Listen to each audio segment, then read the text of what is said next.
Ever since FDR was inaugurated in 1933, the first 100 days in political office has been what sets the tone for an elected official.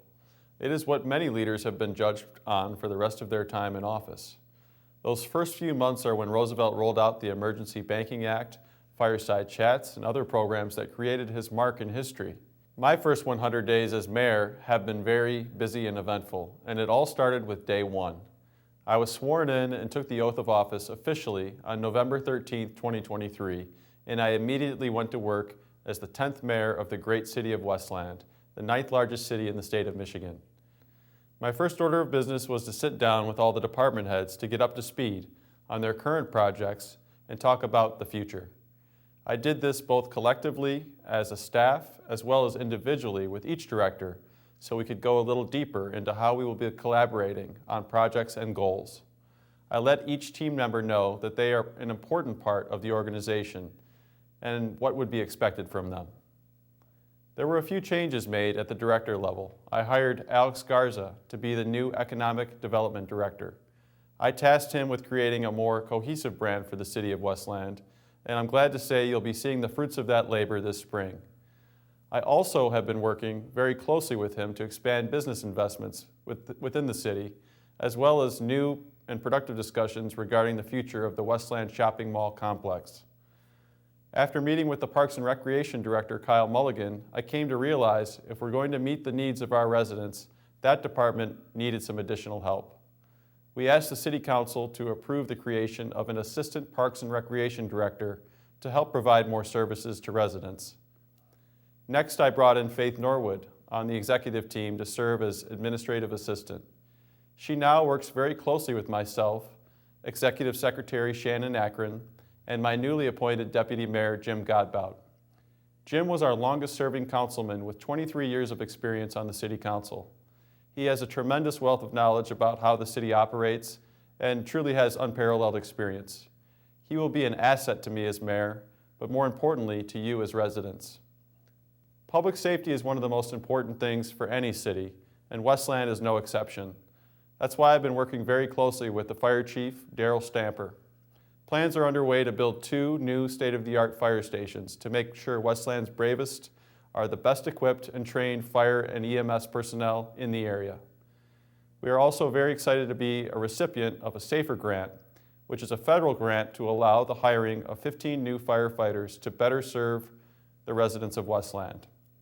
I've also been working very closely with Police Chief Kyle Dawley. We have discussed how we can work together to make Westland an even safer place by hiring more officers, which will lead to an improvement in response times. We also received a COPS grant, which will provide resources to add 4 new officers to our department just this year. I know that sounds like a lot, but this all happened in the matter of only 6 weeks. This all occurred within the confines of City Hall, but being mayor is much more than that. That's why you'll see my staff and I out about town all throughout the year here in 2024. I have begun my Mayor's Listening Tour program that has been very well received. For each stop on the tour, we go to a different location in town with a select few department heads to talk with residents and to get their input. Two-way communication and transparency is key in government, and this format allows residents to feel relaxed and comfortable so that they can share with us what's on their mind. We have plans to get to all areas of Westland, and once the weather warms up, we'll be able to hold outdoor stops on the listening tour in some of our neighborhood parks as well. In December, I was chosen to attend the Bloomberg Program for New Mayors at Harvard University. This 3-day intensive brought together newly elected mayors from across the country to brainstorm on team building, developing strong leadership, strategic planning skills, crisis management, and much, much more. After that, Deputy Mayor Godbout and I were invited to attend the U.S. Conference of Mayors gathering in Washington, D.C. in January. It gave us the opportunity to connect with leaders of cities from across the country to talk about strategies, challenges, and opportunities. We also had the pleasure of visiting with our U.S. Senators, Gary Peters and Debbie Stabenow, as well as Congresswoman Tlaib, about specific needs for Westland, including transportation, resources for veterans, and much, much more. I was also honored to be invited to the White House for an address from the President.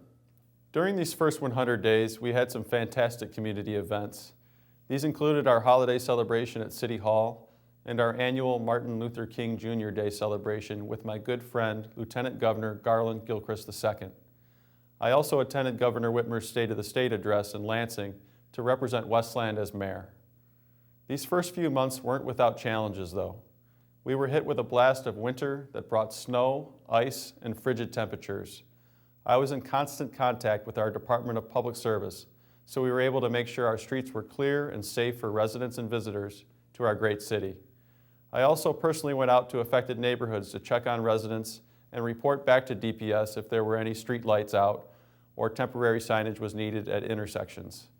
My communication with Director Ramsey El-Garib and his crews was going on nonstop. Another challenge we face is power outages and response times from DTE. This is an ongoing problem that my administration is working to address with stakeholders at all levels. I have scheduled meetings with DTE and let them know that they need to do better by Westland residents. What we can do as an administration is make sure our residents are safe when these power outages occur during the bitter cold. That's why I ordered the opening of several warming centers with charging stations for residents who are without power. These past few months also gave me a front row seat for the growth and expansion of our business community.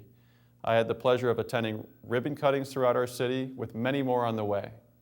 I also got to visit with residents in a variety of locations and even help some happy couples tie the knot here at City Hall, as one of the pleasures of being mayor is to officiate weddings.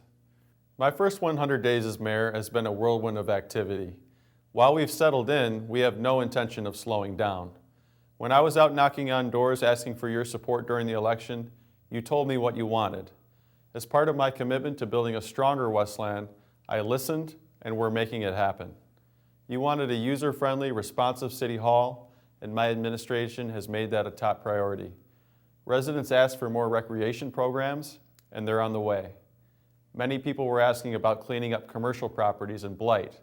We carried through by taking down the former Grindstone restaurant that has been an unsafe eyesore for far too long.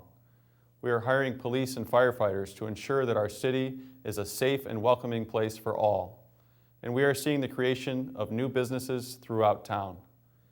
As your mayor, I will continue to work hard for you each and every day and ensure that Westland remains a city of pride, progress, and promise. Thank you.